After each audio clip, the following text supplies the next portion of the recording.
Mga kababayan, kamusta po? Si Kamanong po, ang inyong lingkod. Nagbabalik po muli para po magkomento po sa inyo dito po sa Tambay mga kabayan. Samahan niyo po inyong lingkod. Mag-umpisa na po tayo. Magkomentuhan na po tayo mga tambay. Ito po mga tambay, komentuhan po natin. Ito pong samahan at grupo po umano ng mga salot sa ating bansa mga kabayan. Umano. At isa na po rito, ito po yatang si Llamas. Ay matagal na rin po yata ito nasa grupo umano ng mga salot.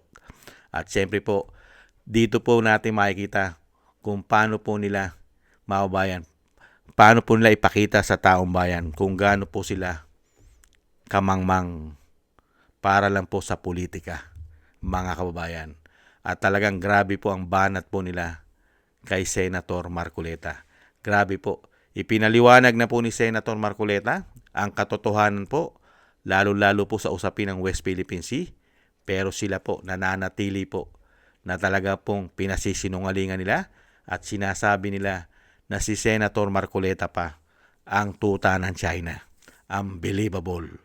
Pero kasalanan po nila lahat, lalo-lalo po yung napakatagal na po dyan sa Senado. Hindi po ba?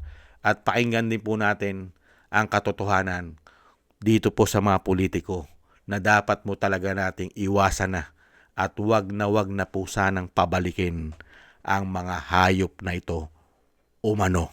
Umpisa na po natin mga tambay. Umpisahan po natin kay Llamas. Ito po, pakinggan po natin. It's like I'm home again.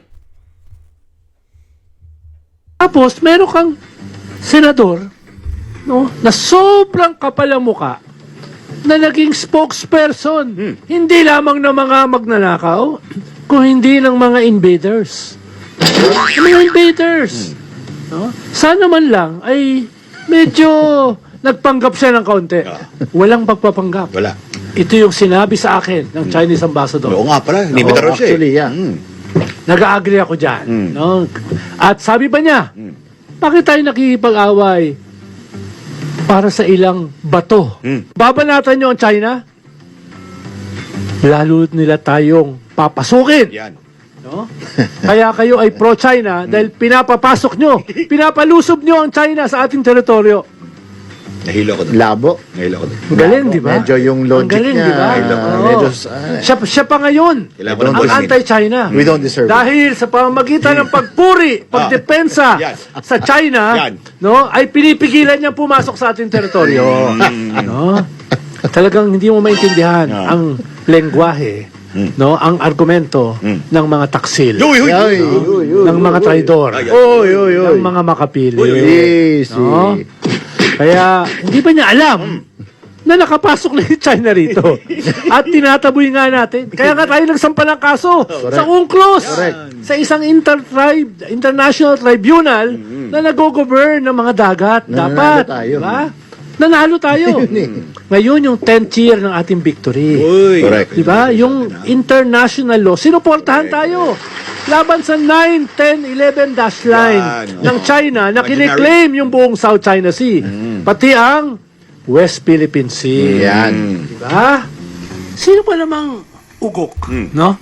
Ang makikipag-away sa isang superpower na second largest economy in the world. Yeah. Biggest standing army in the world. Correct. Biggest navy in the world. Sino ba naman ang makikipag-away sa kanila?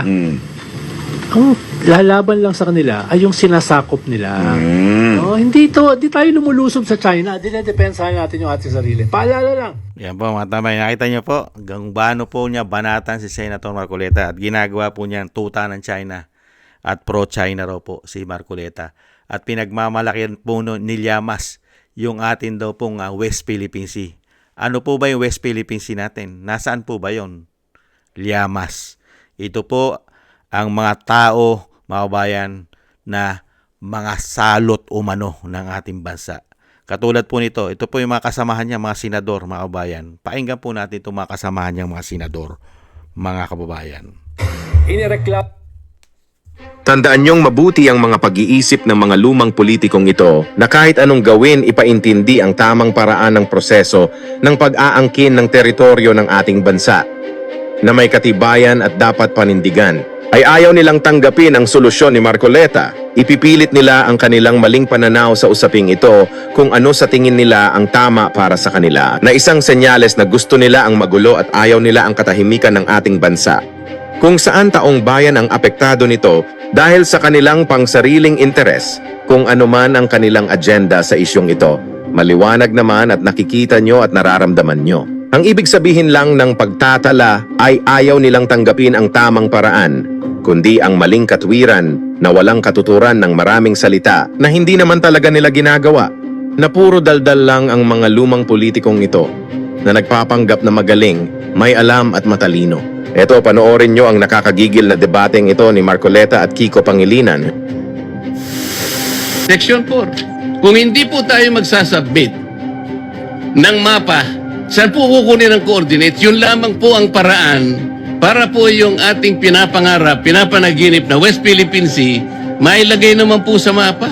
Yun po ang pinakamaganda.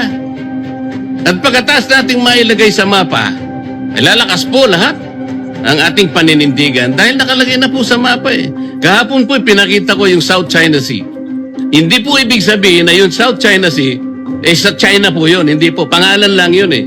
Yung 6.1, yun ang chapter po doon sa S-23 para basahin po ninyo at makita ang coordinates. Wala po tayong pinagtatalunan tungkol dito. Wala po akong, hindi ko po kailanman dinidepensa ng China. Gusto kong palakasin ang ating paninindigan dito. Bakit hindi po tayo magkaintindihan? Napakasimple lang, no? Hindi tayo Wala pong coordinates talaga. Hindi po ang mapa tayo- lang po ang magbibigay ng coordinates. malamang marahil hindi tayo nagkakaintindihan dahil gaya ng nabanggit ko kahapon, kahit na magdebate tayo hanggang sabi ko nga, Kingdom Come, tungkol dito sa meets and bounds na ito, hindi magbabago yung arbitral ruling na sinasabing mali ang China, hindi dapat nagtatayo ng mga illegal structures ang China sa ating exclusive economic zone.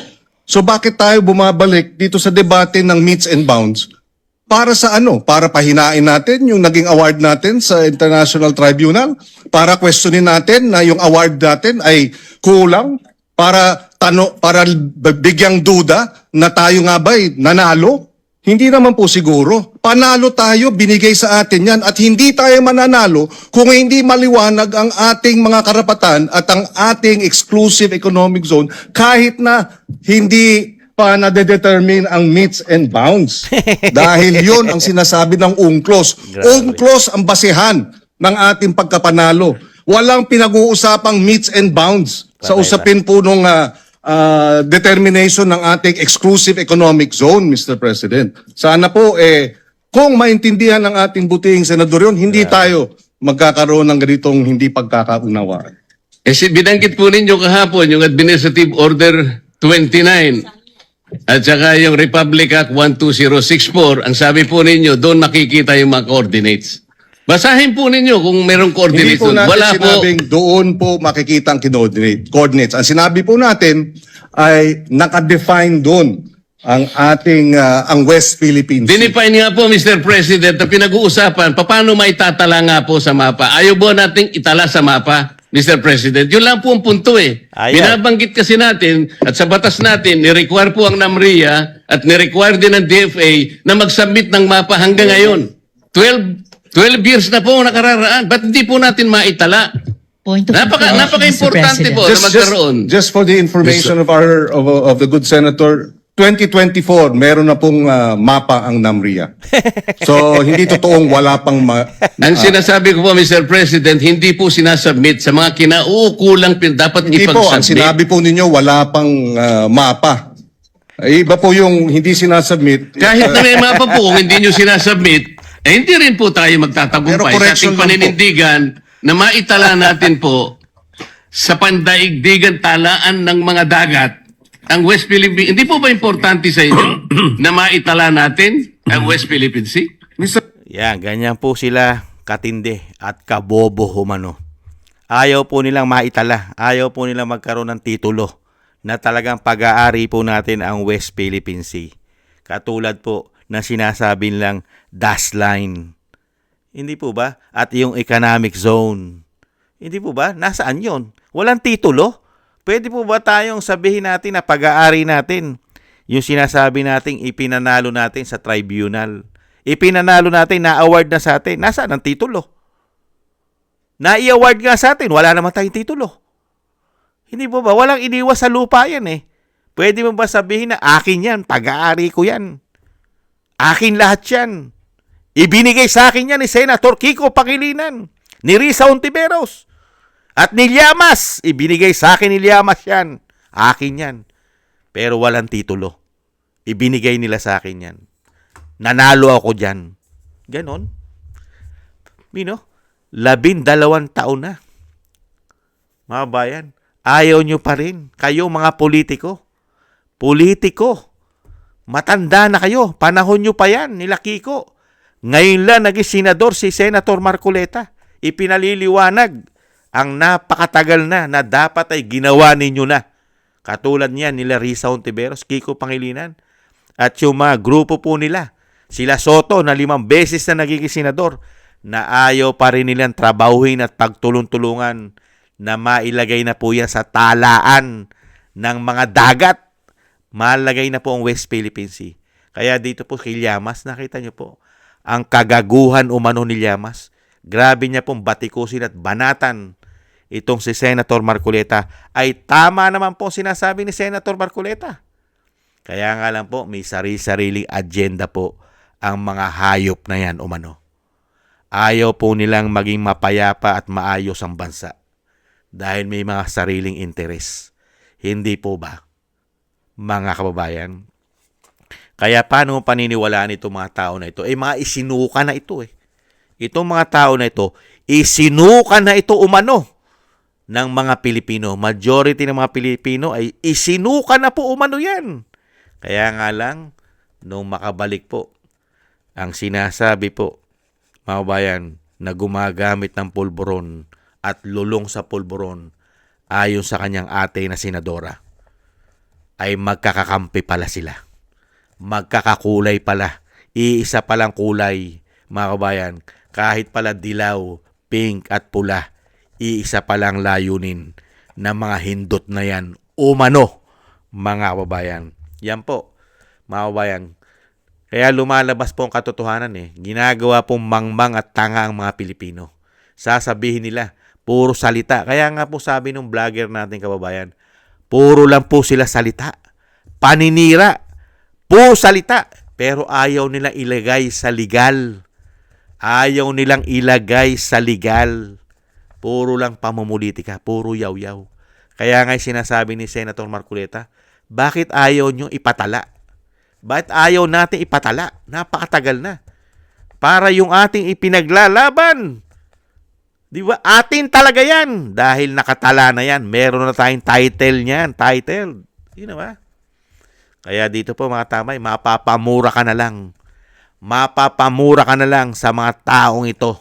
Umano. Lalong-lalo po dyan kay Llamas umano. Na may issue rin po yan. Hindi po ba? Nung panahon po ni Pinoy, may issue po yan, di ba? Sa mga peking DVD umano. At syempre po sa mga illegal na armas umano. Ayon kay Atty. Rowena Guanzon.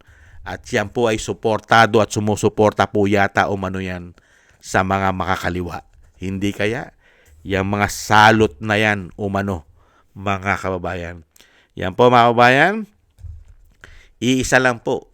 Si Senator Marcoleta, mga kababayan, laban po sa kanilang mga salot umano. Hindi nila matinag si Senator Marcoleta. Dahil lahat po ng sinasabi ni Senator Marcoleta, mga kababayan, ay puro po sapol sa mga pagmumukha nila na ubod po ng mga sinungaling umano. At kayang-kaya po magsinungaling sa taong bayan dahil nga po sa kakapalan na po ng mga pagmumukha ng mga hindot na yan. Hindi kaya? Maraming salamat po mga tambay. At wag na po natin tangkilikin ang mga hayop na yan umano. At talagang yan naman po ay tinatangkilik. Kaya naman po natin na kinukomentuhan yan. Dahil nga po, pinalalakas po sila. Suportado po sila at pinalalakas silang pilit. Pinalalakas po silang pilit ng mainstream media umano, mga kababayan. Ganyan po kawawalang hiya na po ang nasa ating bansa ngayon. Sino pa mapagkakatiwalaan mo? iilan-ilan na lang po ang matitinong politiko po yata sa ating bansa. At ang karamihan po, mga kabayan, ay ang layunin po ay kapangyarihan lang. At ang ating pong mga buwis, hindi kaya. Maraming salamat po sa nagusto po ng ating Tambayang Makabayan sa YouTube at TikTok. At ganun din po sa ating mga subscribers. Thank you po. At ganun din po sa ating mga kababayan, nagko-comment, like, share, and subscribe. Mabuhay po kayo. Shoutout po sa inyo lahat.